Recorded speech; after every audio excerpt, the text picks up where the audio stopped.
Hi friends. तो अभी मैं वीडियो स्टार्ट करने से पहले आपको कुछ आवाजें सुनाऊंगा। आई वुड रिकमेंड, अगर आप इसको स्पीकर में सुन रहे हैं तो अपनी वॉल्यूम थोड़ी कम कर लें। तो इन आवाजों से तो आप फेमिलियर होंगे ही।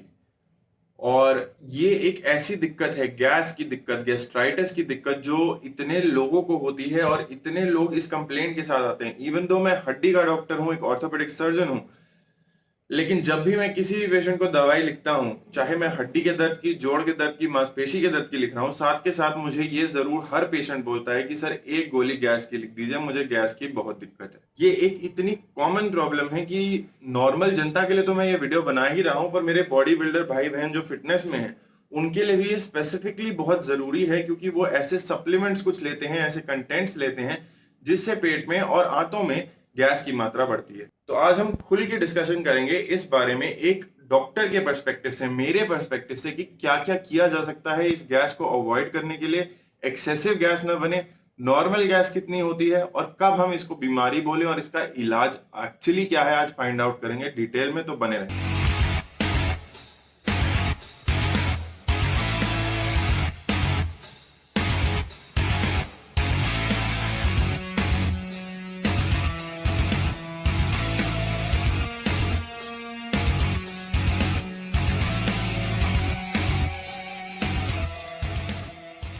तो सबसे पहली चीज, गैस क्या होती है? आपके शरीर के अंदर गैस होना एक नॉर्मल फिनोमिनन है। आपके पेट के अंदर, आपकी आंतों के अंदर 200 से 500 ml तक गैस नॉर्मली पाई जाती है। जब खाली पेट होते हैं 200 ml गैस, और खाना खाने के बाद यूजुअली 500 ml तक जाती है। ठीक है, ये आपके पूरे जीआई ट्रैक्ट की गैस होगी। ये एक नॉर्मल है। अगर दिन में कोई 10 से 15 बार तक भी गैस पास करता है, चाहे वो पीछे के रास्ते से करे या मुंह के रास्ते से, डकार के फॉर्म में, यूजुअली हम कहते हैं अगर पीछे के रास्ते से 10 से 15 बार गैस पास हो रही है दिन में, तो वो नॉर्मल है, वो सबके साथ होता है, उसमें कोई बीमारी नहीं है। तो प्लीज प्लीज प्लीज, बहुत पेशेंट्स इसको एक मिसकंसीव कर लेते हैं एक बीमारी की तरह। ये बीमारी नहीं है, ये नॉर्मल है। अब बड़े लोग पूछेंगे सर ये पेट में गैस आती कहां से? बहुत तरह की गैसेस होती हैं आपके पेट में, mainly oxygen, nitrogen, carbon dioxide और मीथेन। ये आती कहां से हैं? आपके खाने के रास्ते से आती हैं। आप मुंह से जब हंसते हैं तब आती हैं। ये जब आप चबा रहे होते हैं, आपके खाने के साथ अंदर जाती हैं। बहुत तरीकों से होती है। और एक होती है इंटेस्टाइनल गैस, जो अपने आप शरीर बनाता है। बॉडी के अंदर कुछ बैक्टीरिया होते हैं जो आपकी बड़ी आंत में होते हैं, छोटी आंत में होते हैं, वो आपके खाने को प्रोसेस करने के लिए उसे कन्वर्ट कर देते हैं गैस के फॉर्म में। और वो गैस जब जरूरत से ज्यादा हो जाती है, जो नॉर्मल है उससे ज्यादा हो जाती है, तब आपको पेट में टाइटनेस, पेट का फूलना, पेट में दर्द, ये सारी चीजें होती हैं। स्पैस्टिक पेन्स होते हैं। और कुछ स्पेसिफिक खाने होते हैं जो प्रेसिपिटेट करते हैं इनको कि ये ज्यादा गैस बनाए। अब वो खाने क्या है? हमारी इंडियन डाइट बहुत परफेक्टली डिजाइन नहीं है हमारे स्टमक को हेल्दी रखने के लिए। अगर हम रेगुलर इंडियन फूड खाते हैं तो चना हो गया, राजमा हो गया, हेवी दालें हो गई, बटर लेडन फूड हो गए, ऑयल तले हुए फूड हो गए, ये सारी चीजें पेट में जाके सर बहुत गैस बनाती हैं और ये हेल्दी खाना नहीं है। इवन पत्ता गोभी अगर आप कुछ ज्यादा खा लेता है, उसको इतनी ज्यादा गैस हो जाती है। तो इन फूड्स को, जिनको गैस्ट्राइटिस की दिक्कत है, गैस की दिक्कत है, वो इसको अवॉइड करें। दूसरा, आपके शरीर में एक मूवमेंट होता है जिसको हम पेरिस्टालसिस बोलते हैं। यानी आपका जो फूड पाइप है, इसोफेगस है, उसमें आप खाना लेते हैं, आपके मुंह से लेके पीछे तक जब तक बाहर आता है खाना, वो पेरिस्टालसिस एक मूवमेंट है जो उस पाइप को चलाती रहती है, खाने की पाइप को, यहां से लेके पीछे तक। ठीक है, अगर तो वो पेरिस्टालसिस में कोई दिक्कत आती है, किसी वजह से आपकी आंत पैरालाइज हो गई, वो चल नहीं रही, धक्का नहीं मार पा रही गैस को, तो इसको हम मैकेनिकल ब्लॉक बोलते हैं। और उसको डायग्नोस करके उसका एक गैस्ट्रोएंटेरोलॉजिस्ट नाम का डॉक्टर होगा जो इलाज करेगा। गैस्ट्रो स्पेशलिस्ट ही इसका इलाज करेगा। तो ये मैकेनिकल ब्लॉक वाली प्रॉब्लम अलग हो गई, ये हो सकती है, और इसको अगर आप अपनी डाइट भी सुधारेंगे तो उससे गैस कम नहीं होगी। दूसरी प्रॉब्लम क्या हो सकती है? दो ही तरीके हैं गैस पैदा होने की, या तो मैकेनिकल ब्लॉक, या दूसरा बाहर से ज्यादा खराब खाना खा रहे हैं, या आपको कोई डिजीज हो रही है जिसकी वजह से बैक्टीरियल पॉपुलेशन आपकी आंतों में बढ़ रही है। इन सारी चीजों को कंट्रोल करने के लिए उनको डायग्नोस करना जरूरी है, और डायग्नोस करने के लिए आपको एक गैस्ट्रो कंसल्ट लेने की जरूरत है। अब आ जाते हैं हमारे बॉडी बिल्डर भाई बहनों पे। तो सर सबसे कॉमन सप्लीमेंट, सबसे सबसे ज्यादा कॉमन सप्लीमेंट पूरी बॉडी बिल्डिंग इंडस्ट्री का है वे प्रोटीन। और वे हम सबको पता है क्या है, फटे हुए दूध का पानी, है ना? तो उसमें एक लैक्टोज करके शुगर होती है जिसको हम मिल्क शुगर बोलते हैं, और बहुत सारी जनता लैक्टोज इंटॉलरेंट होती है। इसका क्या मतलब है? इसका मतलब है आप दूध या दूध से बने हुए कोई भी प्रोडक्ट्स अगर कंज्यूम करते हैं तो एकदम से आपको गैस होती है, बहुत ज्यादा अमाउंट में। आप फ्लेटस पास करेंगे, आप मुंह से डकार पास करेंगे, आप कई लोगों को तो डायरिया यानी कि दस्त लग जाते हैं और साथ ही साथ उल्टियां भी होने लगती हैं।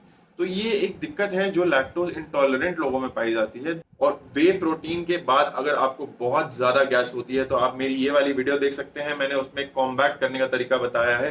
क्योंकि बहुत सारे डॉक्टर तो सीधा बोलते हैं कि सर आप वे प्रोटीन लेना छोड़ दीजिए, लेकिन जो डॉक्टर बॉडी बिल्डिंग करता है उसको पता है बिना प्रोटीन के बॉडी बनानी कितनी मुश्किल है। तो अगर आपको दिक्कत होती है तो उसको भी टैकल करने के तरीके हैं, वो मैंने इस वीडियो में बता रखे हैं, इसको प्लीज जरूर देखिएगा।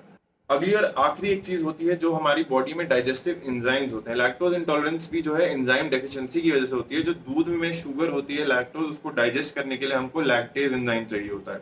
उसी तरीके से हर डिफरेंट टाइप के मैक्रो को डाइजेस्ट करने के लिए हमको एक एंजाइम चाहिए। फैट को डाइजेस्ट करने के लिए हमको लाइपेज चाहिए, प्रोटीन को डाइजेस्ट करने के लिए प्रोटीएज चाहिए। सारे एंजाइम्स होते हैं जो हमारे खाने को तोड़ते हैं और डाइजेस्ट कराते हैं। तो अगर आप मानिए किसी एंजाइम की कमी हो जाती है किसी भी वजह से, मान लीजिए आपने प्रोटीन ज्यादा ले लिया, आपकी बॉडी में इतना एंजाइम ही नहीं है कि वो प्रोटीन तोड़ पाए, इसीलिए 200 ग्राम की लिमिट सेट है ना। इससे ज्यादा अगर आप प्रोटीन लेंगे एक बार में तो आपका शरीर नहीं डाइजेस्ट कर सकता, वो वेस्ट होगा और वो गैस ही प्रोड्यूस करेगा। अब आ जाते हैं इलाज पे। इलाज क्या है? पहले तो इन फूड्स को अवॉइड करें जो तला हुआ स्पाइसी फूड है, मिर्ची मसाले बहुत ज्यादा हैं जिसमें आपके राजमा हो गए, दाल हो गई, पत्ता गोभी हो गई, ये सारी चीजों को अवॉइड करना चाहिए। आप जितना इनका मतलब अगर आपको गैस की दिक्कत आती है इनके बाद, तो जितना आप इसको कम सेवन करें उतना आपके लिए बेहतर रहेगा। दूसरा क्या है, अब बहुत सारी ओवर द काउंटर पीपीआईज भी आती हैं और बहुत सारी ड्रग्स आती हैं। आपने सुना होगा पैन 40 के नाम से आती हैं, पैन डी आती है, राजो ऑयल, राजो डी, बहुत सारे नाम है। मैं किसी एक ब्रांड को प्रमोट नहीं कर रहा, मैं आपको एग्जांपल्स दे रहा हूँ। तो कई लोग क्या करते हैं, वो केमिस्ट के पास जाके बोलते हैं सर गैस की गोली दे दो, और वो पैन 40 आपको दे देंगे या जिंटेक रैंटेक कुछ दे देंगे, आप खाते रहेंगे खाते रहेंगे। अब बहुत लोग क्या करते हैं, इसको महीना महीना खाते रहते हैं। और दिक्कत क्या होती है सर उससे, या आपके पेट में एसिड जो तेजाब बनता है जो डाइजेशन के लिए जरूरी है उसको खत्म कर देती हैं ये दवाइयां। और अगर आप लॉन्ग टर्म इनको लेते रहते हैं तो देखा गया आपके शरीर में कैल्शियम का अब्जॉर्प्शन कम हो जाता है, आपके शरीर में हाइपोक्लोरिडिया हो जाता है और आपकी हड्डियां कमजोर हो जाती है, और भी कई साइड इफेक्ट्स हैं जो long term use of PPI से रिलेटेड है। तो आई वुड सजेस्ट अपने आप जाके किसी फार्मासिस्ट या केमिस्ट को जाके ये ना बोलें कि मुझे गैस की गोली दे दो, आपको नहीं मालूम वो क्या दे रहा है, क्या उसका डोजिंग शेड्यूल है, कैसे लेना है। एक प्रॉपर गैस्ट्रोएंटेरोलॉजिस्ट को कंसल्ट करें जो आपको पर्सनली गाइड करेगा, आपकी प्रॉब्लम, आपकी दिक्कत को समझते हुए, जानते हुए कि क्या दिक्कत है, फिर वो टेस्ट करा के उस हिसाब से इलाज करेंगे। तो आपको एक टारगेटेड अप्रोच इलाज मिलेगा, साथ ही साथ आपको टाइम फ्रेम दिया जाएगा कि सर इतने टाइम गोली खानी है, उसके बाद ऐसे ऐसे धीरे धीरे करके इस गोली पे स्विच करके या इसकी डोज कम करके इसको खत्म कर देना। आई होप मैंने आपके सारे सवाल गैस से रिलेटेड आंसर कर दिए हो। अगर आपको कोई भी सवाल है आप कमेंट्स में पूछिए, मैं पर्सनली रिप्लाई करूंगा। अगर आप चैनल पे नए हैं प्लीज वीडियो को लाइक करें, सब्सक्राइब करें चैनल को और शेयर करना ना भूलें। इस दिक्कत से बहुत बहुत लोग जूझ रहे हैं डेली, एंड आई विश कि अगर ये वीडियो उन तक पहुंचे और उनकी कोई मदद हो पाए तो I would feel very very happy and very successful by making this video. आप मेरे को इंस्टा पे फॉलो कर सकते हैं, पर्सनल क्वेरीज के लिए इंस्टा पे मैसेज कर सकते हैं, या आप मेरे फेसबुक चैनल पे फिटमेट टीवी फेसबुक पेज है मेरा, उस पे फॉलो करके मैसेज कर सकते हैं। यूजुअली मैं 1-2 दिन के अंदर आपको रिप्लाई कर दूंगा। Till next time, thank you for watching, let's make India fit together.